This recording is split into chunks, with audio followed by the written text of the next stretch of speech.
Good morning. It's Friday, April 8th. The Ukrainian war has developed an interesting dynamic between the triumvirate of Russia, Iran, and the United States. The dynamic deals with sanctions. The sanctions that have been applied to Russia and the sanctions that have been in existence in Iran from before the time of the nuclear deal. And the sanctions on Iran were because of their funding of terrorist organizations. And it turns out that Iran has developed a secret banking structure to continue their activities. And this structure functions outside the sanctions that the U.S. has put on it, and probably parts of the world also. And that is information that would be beneficial to Russia. Russia could develop that type of backdoor financial structure in order to avoid much of the sanctions. And I'm sure that Iran is perfectly willing to give them that information. But Russia has threatened to vote against the United States getting back into the nuclear deal if the sanctions on Russia because of their activities in the war are not lifted. If the U.S. refuses to lower the sanctions on Russia that have been applied to them because of the Ukrainian war, then Russia is prepared to not accept the United States back into the nuclear deal.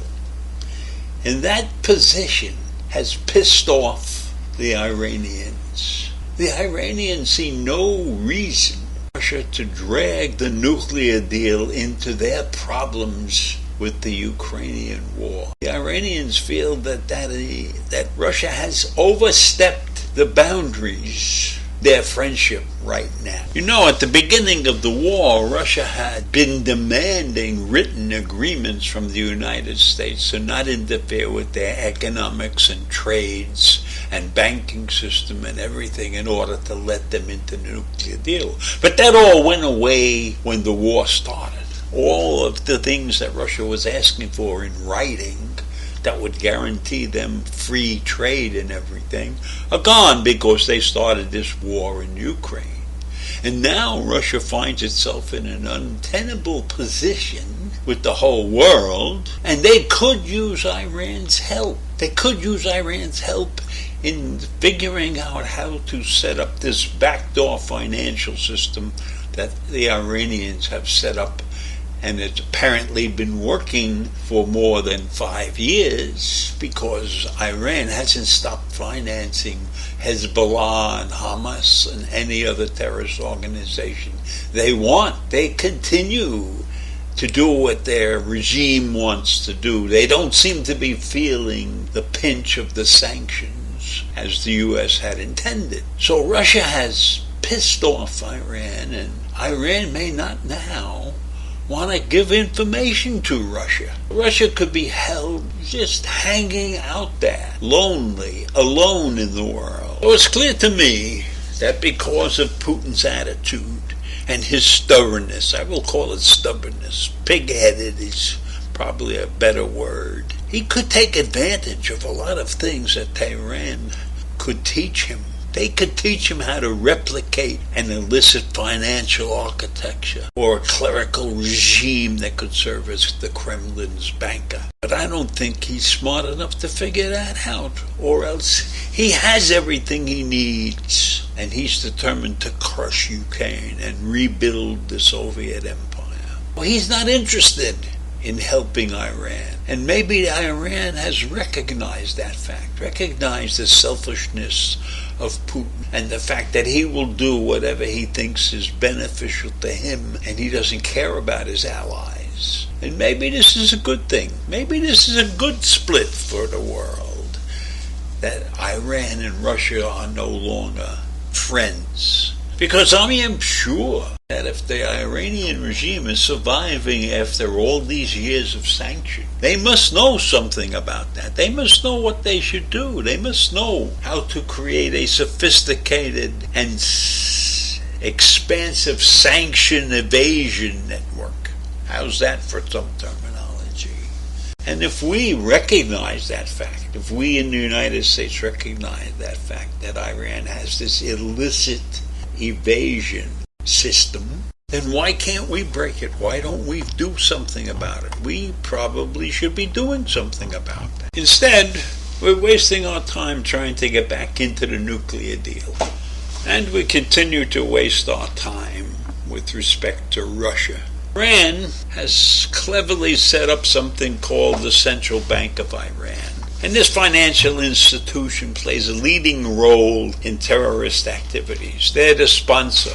Well, not really the sponsor, but they transfer the funds to Hamas and Hezbollah and all the other terrorist organizations. And when Condoleezza Rice was Secretary of State, she said that Iran was the central banker of terrorism. So why? Why is Biden going to try and lift sanctions on the CBI just to get back into this nuclear deal? And Russia's putzing around and threatening, I think, and I'm in favor of his threats. I don't want us in this nuclear deal. But why would sanctions be lifted by Biden? Why would he even think like that? If they want to lift the sanctions, then they should be stopping all their terrorist activities. Why do we want to be in a nuclear deal with a terrorist organ? So why haven't we learned our lesson yet? Why haven't we learned the lesson that we should never grant leniency based on the promises and based upon the hope that a totalitarian nation like Iran or Russia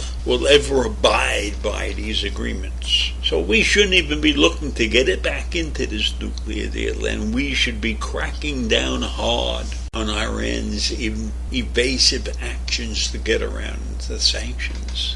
And we should be carefully monitoring the relationship between Russia and Iran, because in my mind no good can come of that. And let's be honest. Let's be happy that Russia has attempted to keep us out of the nuclear deal by asking that the sanctions be lifted. Now I know that happened a week or two ago, before this whole war really got started. But in my mind, we must keep Iran under constant surveillance. And we really have to figure out a way to stop Putin once and for all. How do we get rid of Putin? That's a big question. And how do we stay out of the nuclear deal? It's another big question, because I see no reason to be in. And I don't believe waiting and allowing them 10 years to get. That's ridiculous. Iran should never, ever get a nuclear deal. If they have figured out a way to avoid the sanctions and they're willing to give that information to Putin, then that's another black mark on their record. See you in the morning. Bye.